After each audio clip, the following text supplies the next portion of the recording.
Hey guys, so working in mental health, one of the main challenges I see people struggle with is the quality of their sleep. They're either not getting to bed early enough, or when they do fall asleep, it's frequently disrupted. So today I want to give you 5 ways to optimize the quality of your sleep. So we're going to start by setting healthy boundaries with our screens. Now we all have cell phones and we've got a multitude of screens around our homes, from tablets to iPads, and nowadays televisions in pretty much every room of our house, right? So it's important to step away from those screens at least 30 minutes, if not an hour to 2 hours, before we start to prepare to go to bed. Now the reason that that's important is that the blue light that is emitted from those screens tricks our brains into thinking that it's still daylight and lowers the natural melatonin that our body produces, making it more difficult to wind down and prepare for a state of rest. So creating a little bit of time between our exposure to those screens and actually going to bed can be really helpful in falling asleep sooner and falling into a deeper state of rest faster as well. Now, another way that we can help our body be more completely at rest is by stopping our eating at least 2 to 3 hours before we go to bed, okay? So consuming the last food or anything other than water no more than within 2 to 3 hours before bedtime. And that is helpful in giving you a more thorough and restorative night of sleep, because what happens if we consume food within a few hours of going to bed, when we fall asleep, even though we're in a state of rest and we feel like we're getting good sleep, our body is still at work in terms of digestive system and our metabolic system, and it's still communicating with our brain, trying to determine what to do when processing that food.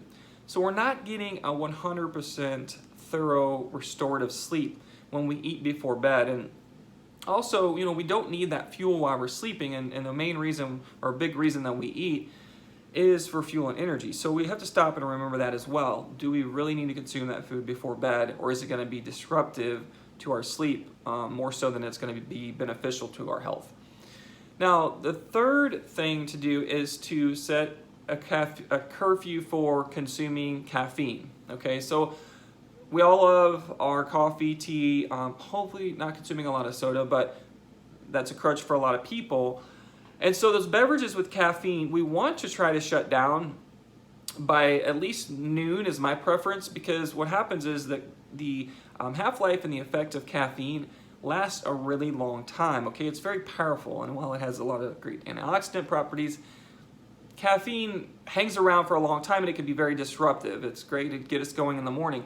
But the thing is, if we consume caffeine 4, 5, 6 o'clock at night, it is going to still be pretty strongly at work when we try to get ready for bed at 9, 10, or 11, whenever that might be for you. Okay, so try to set healthy curfew and boundary with the caffeine and shut it down by 11, 12, 1 o'clock. I start to say, like, if it's not morning anymore, then I don't need the caffeine, okay? Now, another thing to do, and this isn't a curfew, and you guys are going to be glad I'm not giving you another rule, and this involves your sleeping environment, okay? So try to create a sleep sanctuary that is dark as possible, a blackout room, get some blackout curtains. You want to try to eliminate as much light as possible to get it as dark as possible in your room, and eliminate any artificial light.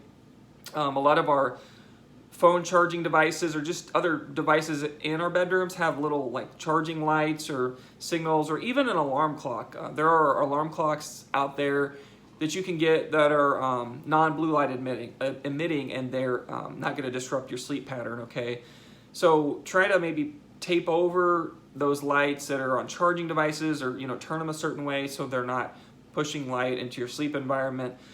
And use thick, heavy curtains to block out anything. And honestly, night lights are going to be disruptive to our sleep, so we want it as dark as possible, because what's happening is that our eyes are not our only light receptors. Our skin is actually a receptor of light as well. So if the skin detects the presence of light in the room, it can assume that it is still daylight and question whether or not you need to be in a state of sleep, and sort of get a little bit confused there.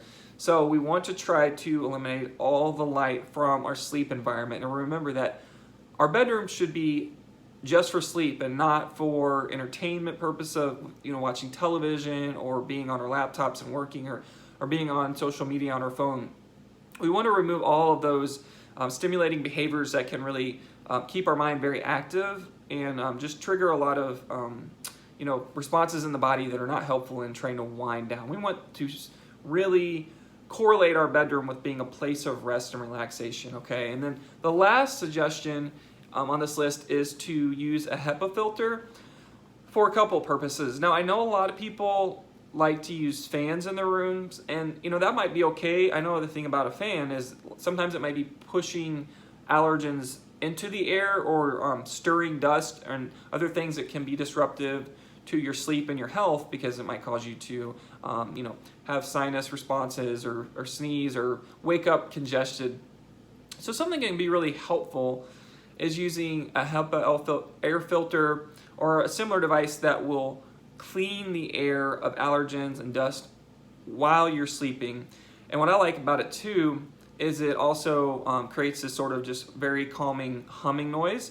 So it's sort of a white noise while it is working. It serves a dual purpose, and that can be very relaxing when we're trying to get a deep restorative night of sleep. So I hope that these tips have been helpful. I know that there are a lot of rules in terms of curfews, but guys, it is really important that we set those boundaries and we honor our sleep, because it is critical in our overall health.